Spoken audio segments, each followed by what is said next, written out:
I overheard my husband whispering about his real plan, so I moved fast. Days later. It was past midnight when Ariel awoke to an odd stillness in the room. The kind of silence that made your skin crawl, like the calm before a storm. Her hand reached across the bed, brushing against cold sheets. Declan wasn't beside her.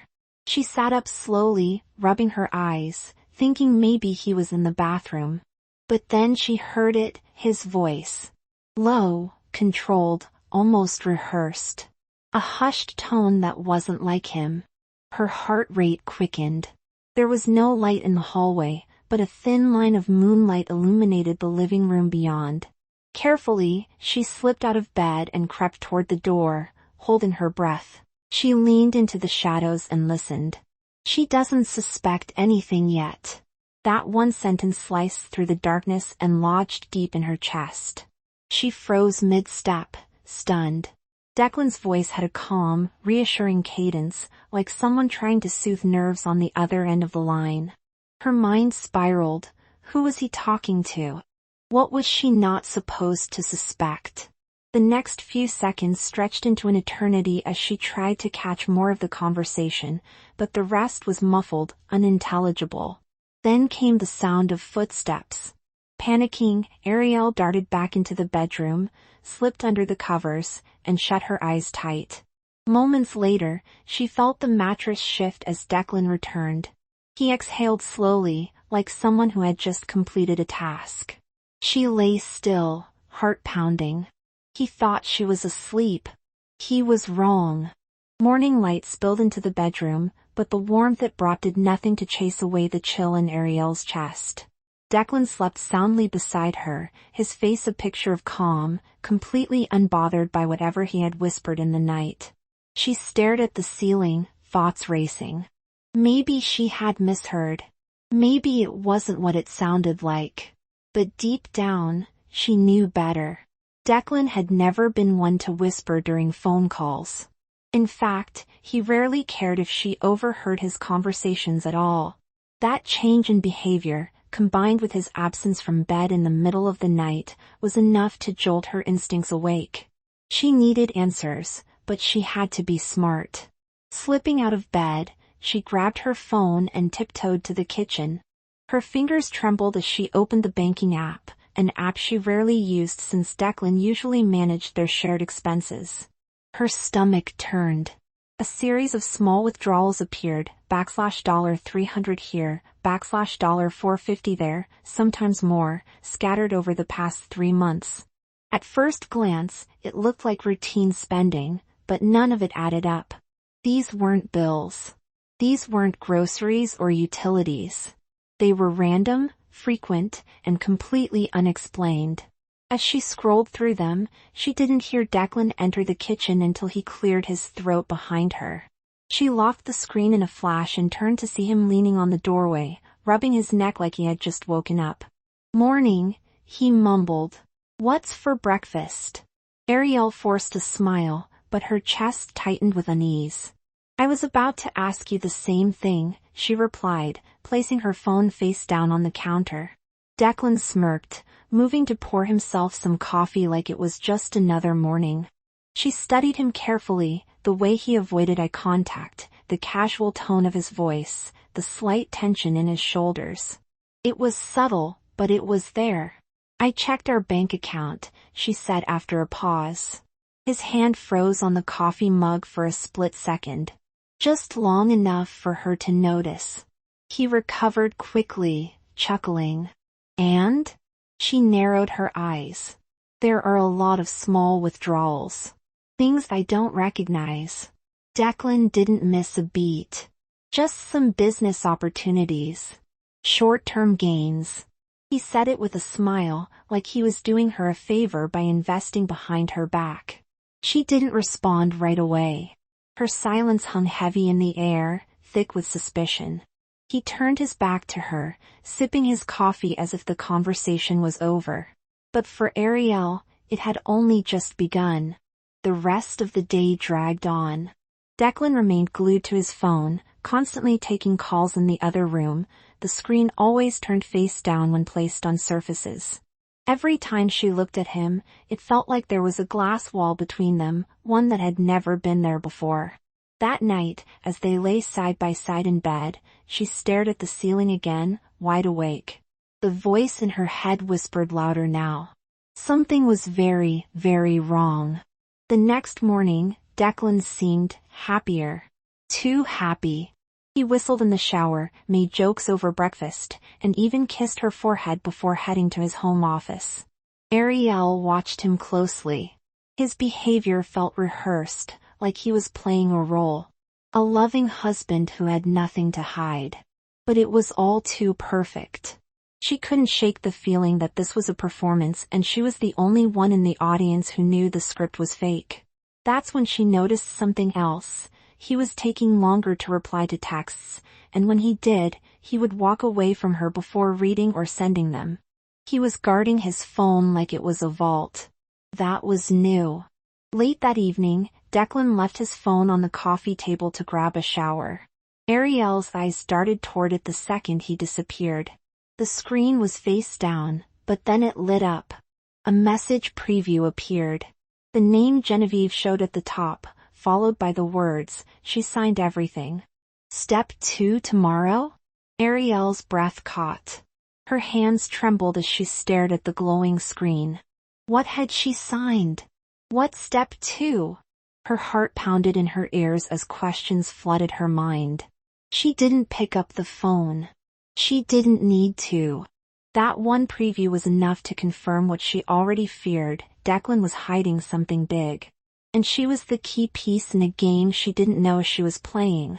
The following morning, Declan made coffee and placed a cup in front of Ariel like it was any other day. But she noticed the way he watched her, carefully, like he was gauging her reactions. He cleared his throat and sat down. "I've been thinking," he started casually, "we should probably get our financials in order. You know, just in case something ever happens to one of us." Ariel blinked, pretending to be confused. "Like what?" she asked, though her heart was pounding. "Just emergencies. Fires, accidents, or even, I don't know, a separation. It's good to have everything listed.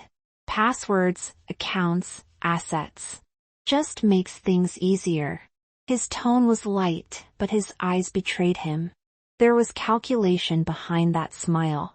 Ariel nodded slowly. "I guess I could put something together." Declan smiled, satisfied, and changed the subject immediately. But her thoughts were racing. This wasn't about emergencies. He wasn't planning for accidents. He was laying groundwork for something premeditated, and he was doing it with alarming calm.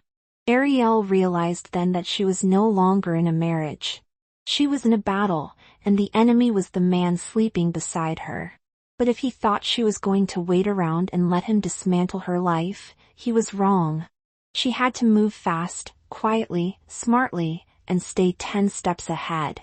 Because the game had started, and she refused to lose. That evening, Declan scrolled casually through his phone on the couch while Ariel folded laundry nearby, pretending not to watch. The screen never faced her. Every few minutes, he'd chuckle softly, type something quickly, and lock the device before setting it back down, always face down. It wasn't just secrecy. It was intentional control. Ariel's hands tightened around a towel. Her stomach turned at the thought of who he might be texting. Genevieve, she assumed. That name hadn't left her mind. Her instincts told her that woman wasn't just a lawyer or some business partner. There was more to it. Something intimate. Something planned. Ariel knew she needed proof, not just suspicions. So after Declan fell asleep that night, she reached for his phone on the nightstand. As expected, it was locked. But what alarmed her was the sudden change in his passcode. He had always used the same 6 digits, part of their wedding anniversary. Now, it asked for facial recognition. Her reflection stared back from the dark screen. Her chest tightened. Declan wasn't just hiding something. He was locking her out, literally and figuratively. She placed the phone back, careful not to wake him, and stared at the ceiling.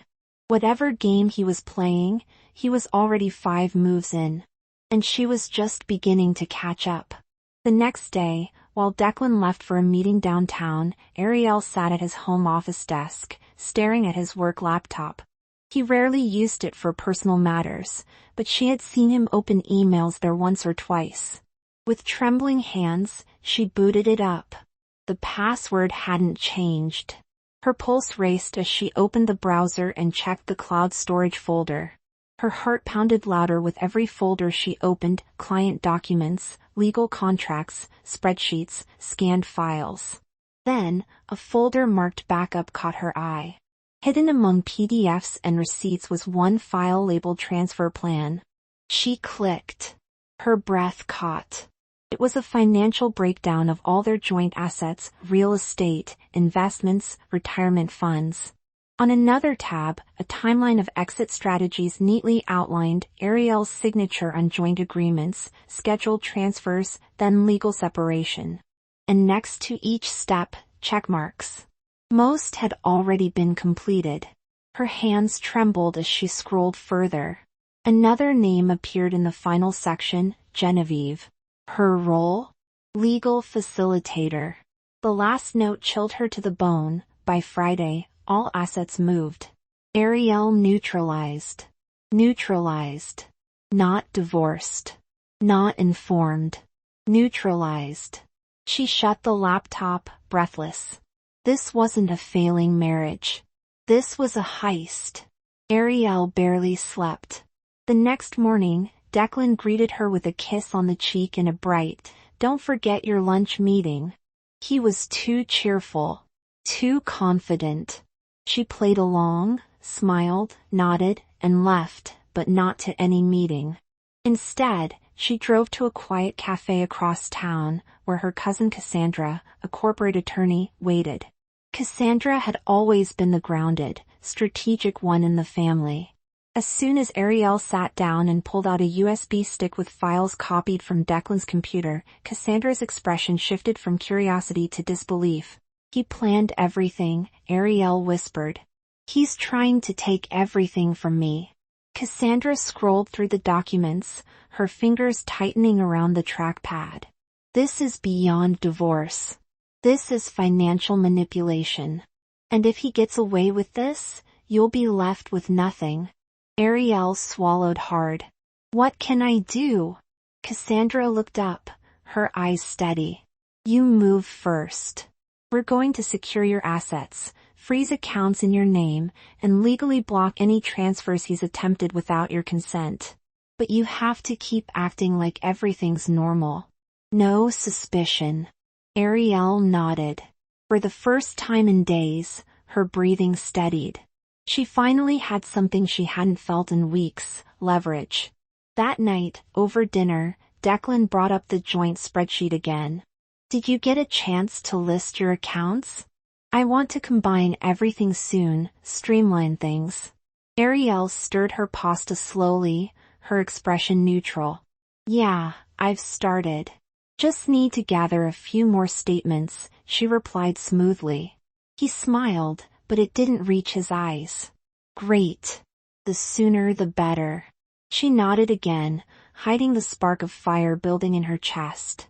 That smile, so polite, so practiced, was the same one he had used when lying to her the night she overheard him. She couldn't believe she'd once trusted it. She finished dinner in silence, excused herself early, and retreated to the bedroom. Alone, she opened her private laptop and began transferring funds into a new account Cassandra had helped her set up. Step by step, she moved her shares, her savings, even her grandmother's inheritance, every piece she could legally shield. She uploaded duplicates of critical documents to an encrypted drive and scheduled an appointment with a notary the next day. Declan thought she was asleep beside him, but Ariel was already rewriting the end of his story. She wasn't the woman to crumble. She was the one who would strike before the mask fell off his face.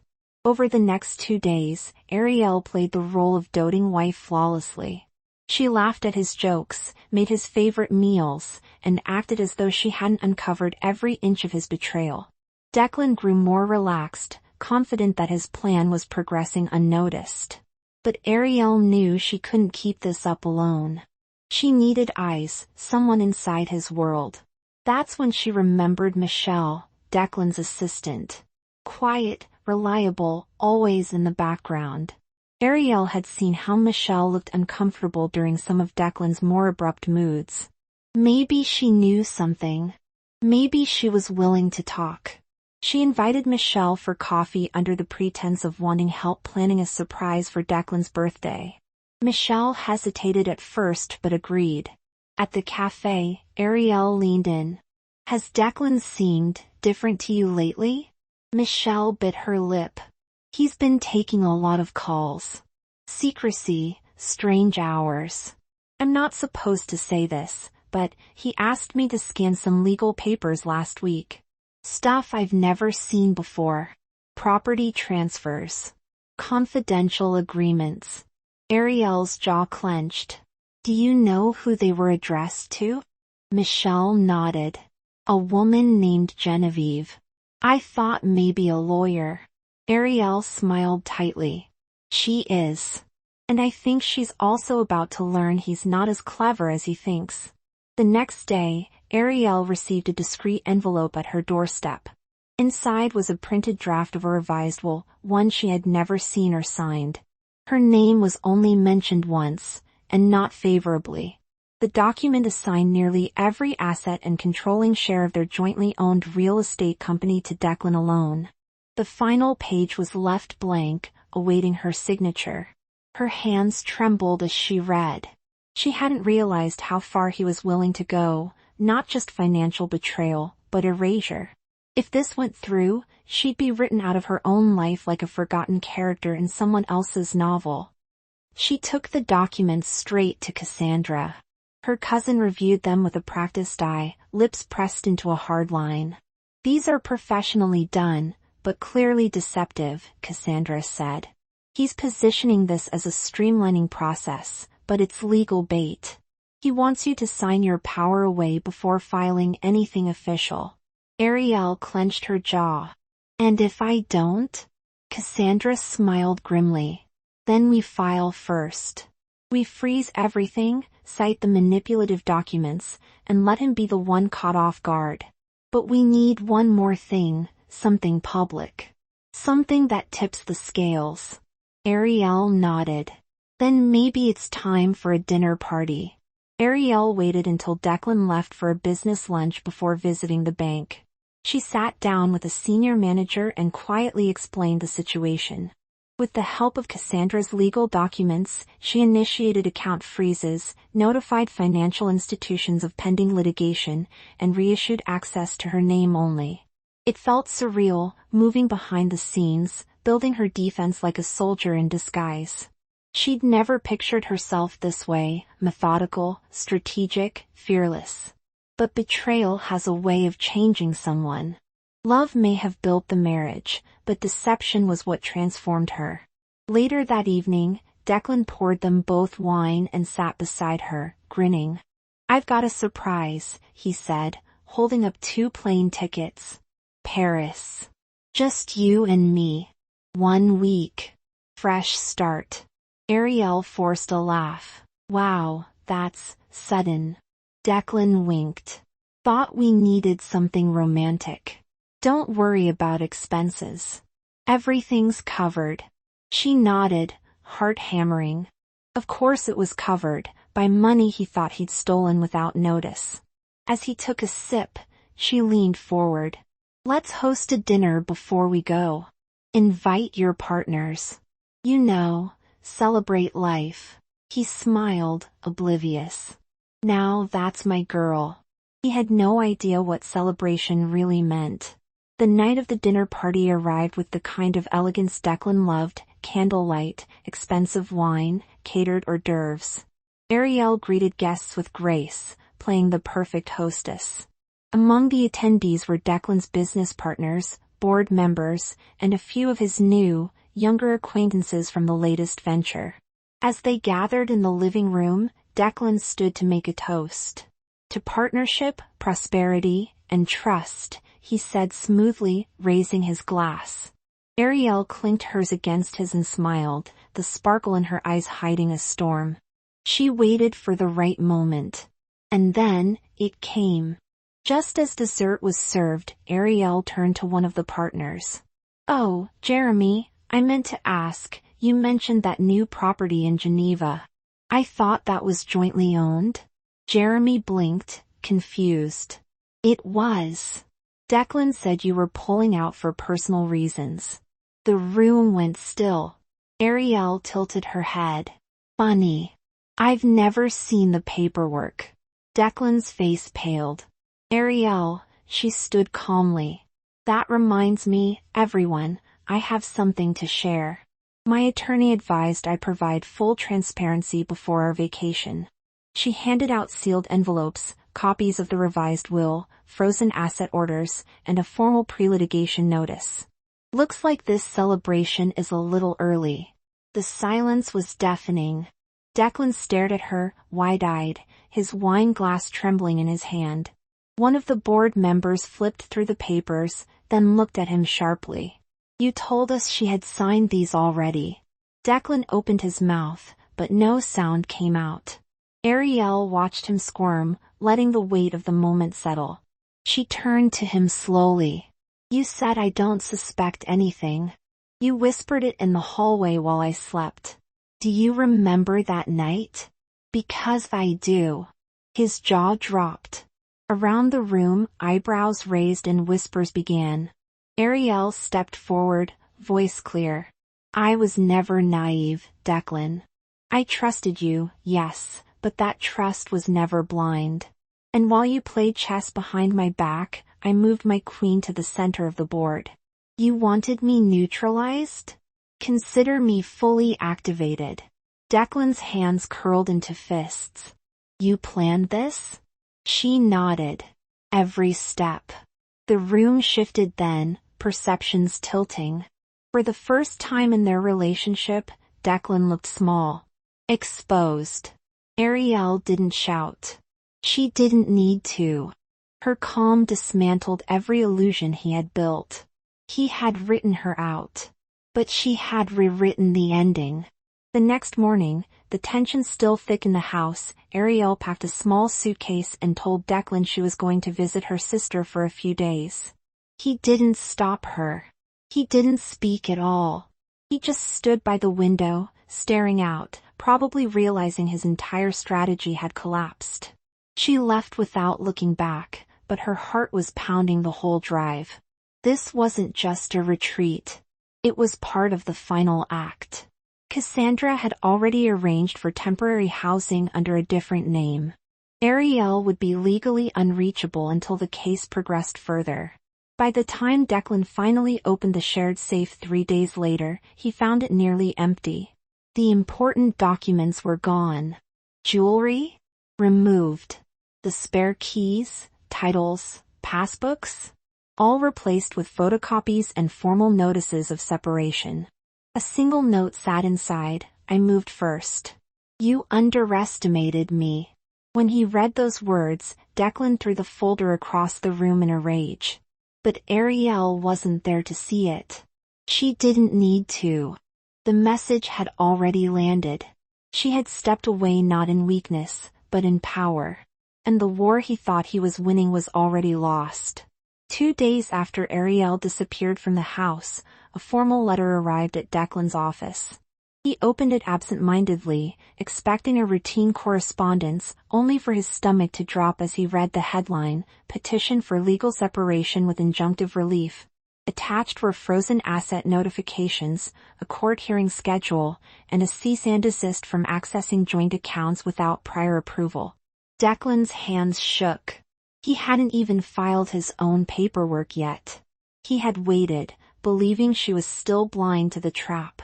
But now the trap had reversed, and he was the one caught inside it. He stormed into his lawyer's office, slamming the documents on the desk. "I told you I had time," he growled. The lawyer scanned the pages, frowning deeper with each line. "She's good," he muttered. "She filed first, made preemptive claims, and cited manipulation. This isn't a standard separation. It's a financial counterstrike. Declan's face darkened. I want everything reversed. The lawyer sighed. You can't. The court will freeze movement until it's settled. And from the way this is written, she's already won the judge's favor. Declan sat down, stunned. For the first time, the man who thought he was always one step ahead realized he was too late. Declan rushed home that night, hoping to salvage something, anything. He checked the closet. Half of Ariel's clothes were gone. Her favorite coats, the leather-bound journals, the photo albums, all missing. In the bedroom safe, all he found was an envelope with her initials, sealed with wax. He tore it open with trembling hands and read her short message. I built my life once. I can do it again. But you? You'll be left with nothing but the lies you told. He threw the paper down and slammed the safe shut, cursing under his breath. The walls of control he had built were crumbling with every breath. The house felt emptier without her, not just physically, but emotionally. Every corner echoed with her silence. For years, she had been the calm voice, the organizer, the one who turned a house into a home. Now, without her presence, Declan noticed how hollow everything really was. Even the paintings looked crooked. Even the air felt stale. She had vanished like smoke, and left behind nothing but accountability. For a man used to manipulation and obedience, the absence of control was terrifying. And Ariel knew it. She had crafted her exit to be as precise as it was devastating. Declan didn't sleep that night. He sat on the edge of the bed, phone in hand, scrolling through messages and call logs. Every contact he reached out to gave him the same response: we can't talk right now, or my firm advised me to stay neutral. Even Genevieve, the one he thought he could rely on, had stopped responding. He sent her 3 texts, left 2 voicemails, and still, nothing. Panic crept into his chest. He stood up, paced, then grabbed his car keys. He needed answers. Now. He drove across town to Genevieve's law office and barged in, demanding to see her. The receptionist calmly explained that she was in a meeting. Declan slammed his hand on the counter. Tell her I need her now. She helped me draft everything. She knew this plan. A moment later, Genevieve emerged from the hallway, expression cool, professional. Declan, she said simply. I can't speak with you. I've been served a subpoena as a witness. And I've been advised not to engage further. He blinked, stunned. You're backing out now? She met his eyes. No. I'm protecting myself. You should have done the same. While Declan struggled to salvage the wreckage, Ariel made her next move, one he never saw coming. Through a contact in Cassandra's office, she arranged a quiet meeting with Genevieve. It wasn't hard to find her once Ariel knew where to look. The woman agreed to meet at a neutral location, curious more than anything. She walked in expecting confrontation, but Ariel greeted her calmly, without venom. I'm not here to fight you, Ariel said softly. I want you to know what he didn't tell you. You were just a tool. A piece in a plan. Nothing more. Genevieve blinked, taken aback. He said you were emotionally unstable. That you wouldn't understand the separation. Ariel laughed lightly, but it didn't reach her eyes. Of course he did. That's what manipulators do. They invent stories to cover the truth. She handed her a printed document, one Genevieve herself had likely drafted, unknowingly supporting fraudulent claims. Did he tell you I signed this? Because I didn't. And now you're named in a legal investigation. Genevieve's face paled as she scanned the page. I didn't know, she whispered. Ariel leaned in, voice firm. Now you do. Meanwhile, at the corporate level, Declan's situation deteriorated further.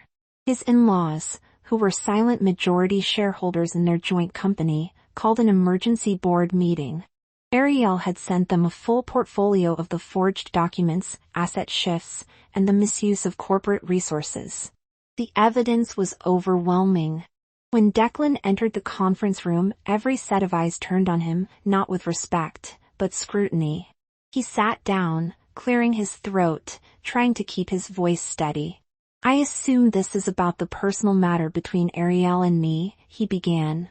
But they weren't there for explanations. One of the older board members cut him off. "This isn't personal. This is about breach of fiduciary duty, misappropriation of funds, and conduct unbecoming of an executive." Declan's jaw clenched. "I didn't," another voice interrupted. "We've already voted. Effective immediately, you're suspended from operations pending further legal review." He stood up, voice raised, but the room was unmoved. These were people who had trusted him, who now saw him as a liability. As Declan walked out, the glass doors reflecting his pale face, he realized the truth. He hadn't just lost his marriage. He had lost everything Ariel helped him build. Declan's removal spread through the company like wildfire.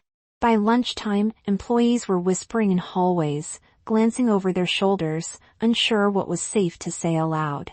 Ariel hadn't just exposed him privately, she had triggered a ripple effect that reached every department, every floor. A confidential memo had confirmed it. "Mr. Declan Reeves will be stepping down pending an internal investigation." Those who once hung on his every word now distanced themselves. The same assistants who had once rushed to his calls now barely made eye contact. Meanwhile, Ariel walked through those same halls as if nothing had changed. She wasn't boastful or vindictive. She was focused, steady, and, most of all, respected. She visited the accounting department with Cassandra, reviewing the audit trail herself. Declan had underestimated how much of the business she had actually built, nurtured, and stabilized. The empire he tried to steal was never his. It had always been a reflection of her effort, her intuition, her grit. Now, as the documents were unsealed and his lies exposed, the truth could finally breathe. Declan cornered her in the parking garage 2 days later. Ariel was loading files into her trunk when he appeared behind her, eyes bloodshot, tie crooked. "You turned everyone against me," he snapped. She didn't flinch. "No, Declan. You did that to yourself." His voice rose. "You didn't have to destroy me." She turned to face him fully, her gaze steady. "You tried to erase me. You forged my name, siphoned our assets, and lied to everyone. And when I fought back, you acted like you were the one who was hurt." He ran a hand through his hair, frustrated. "I was under pressure. You don't understand what it's like to feel powerless." She narrowed her eyes. "No, you don't understand. I lived with your manipulation for years, smiling while you chipped away at my confidence. I let it slide because I thought I owed it to the marriage. But I don't owe you silence anymore." For a moment, Declan looked like he might cry. But Ariel didn't soften. She simply closed the trunk and walked past him. The conversation was over before it had even begun. 2 days later, an anonymous email hit the inboxes of the company's senior management and PR team. Attached were screenshots of messages between Declan and Genevieve, including the infamous, "She signed everything." Step 2 tomorrow? The evidence was damning. The timing made it worse, during an investor call where the company's ethics were under review. The board acted quickly, releasing a statement acknowledging the misconduct and pledging cooperation with authorities. Declan's name was removed from the internal directory by the end of the day. Ariel watched from her office as her assistant handed her a printout of the statement. She didn't smile. There was no celebration in this. The fallout was painful for everyone. Loyal employees felt betrayed. Partners questioned their own judgment. Declan's spiral had pulled others into its path, and Ariel was painfully aware that cleaning it all up would take time.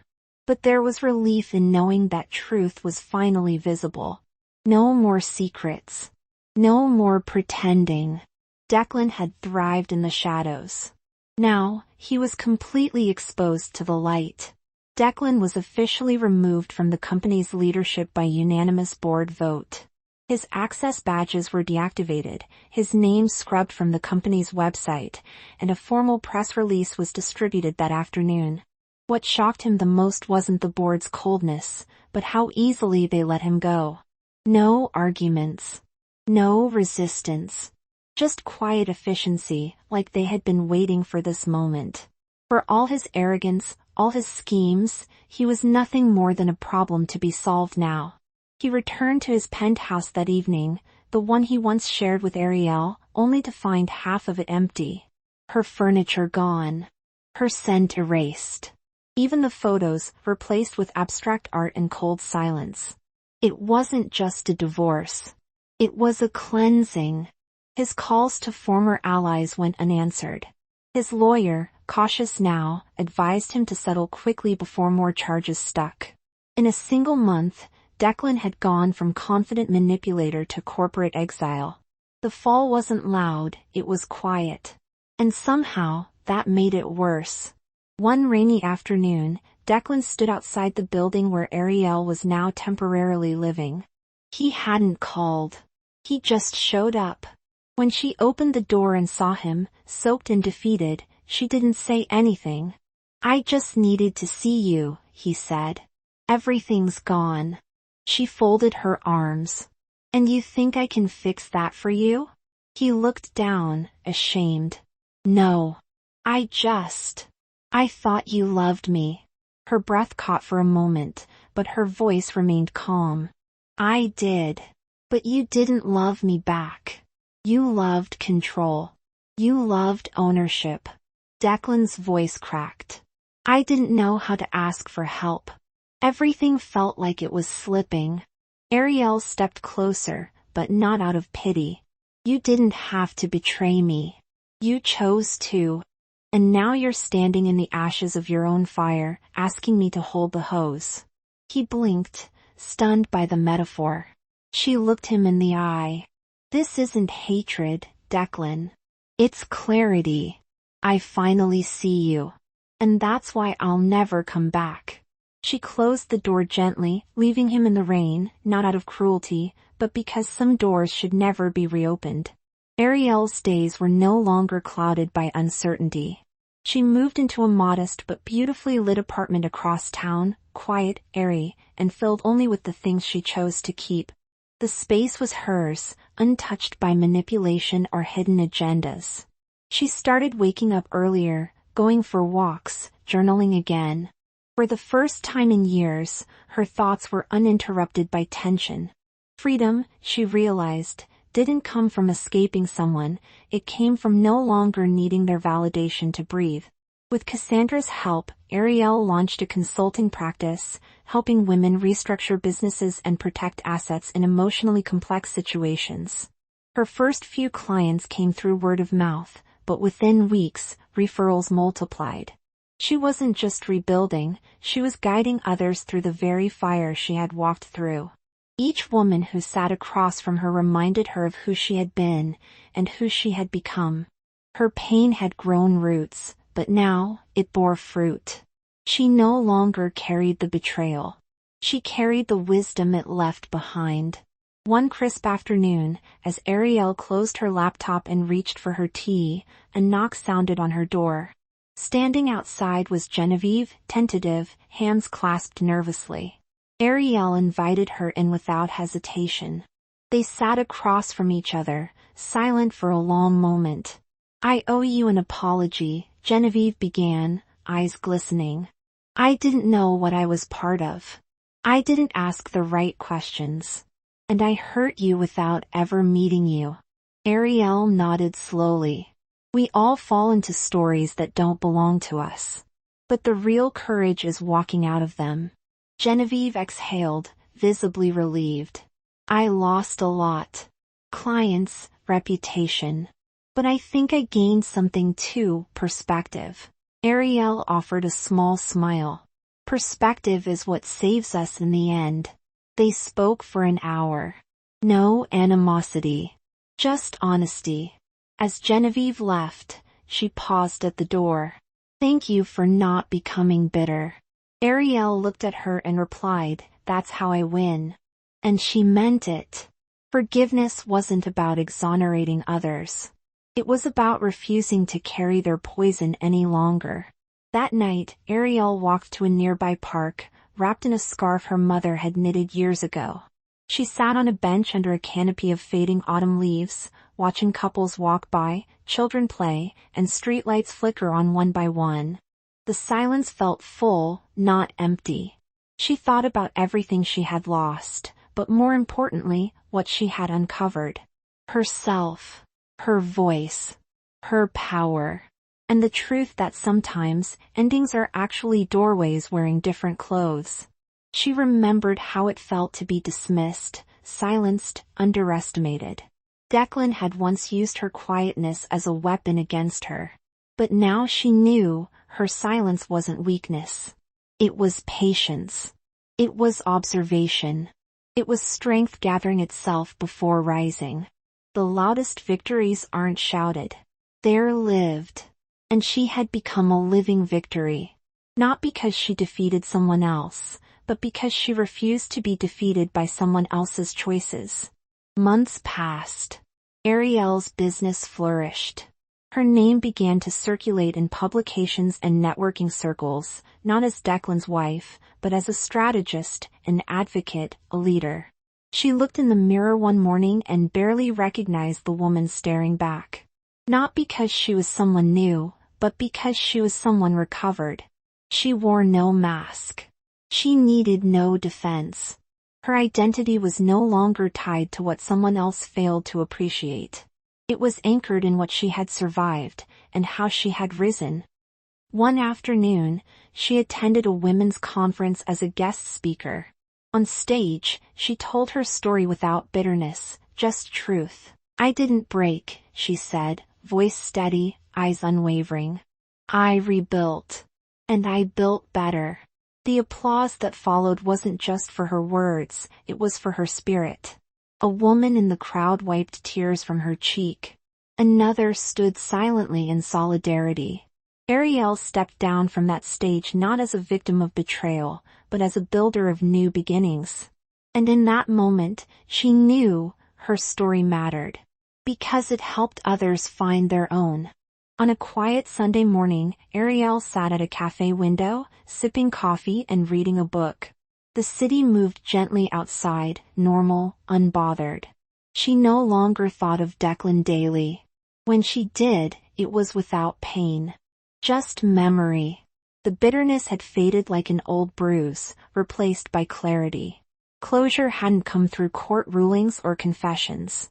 It had come through peace. Through choosing herself. Through moving forward with grace instead of dragging the past behind her. She closed her book and looked around. Life was simple now, and that simplicity was everything she had fought for. Not wealth. Not revenge. Just honesty, freedom, and room to breathe. As she stood and gathered her things, a young woman approached her quietly. "You're Ariel, right? I saw your talk last month. You changed something in me." Ariel smiled warmly, touched her shoulder, and said gently, "Then keep going. That's what this was all for." And with that, she stepped into the sunlight, not as someone who had won a battle, but as someone who had reclaimed her life.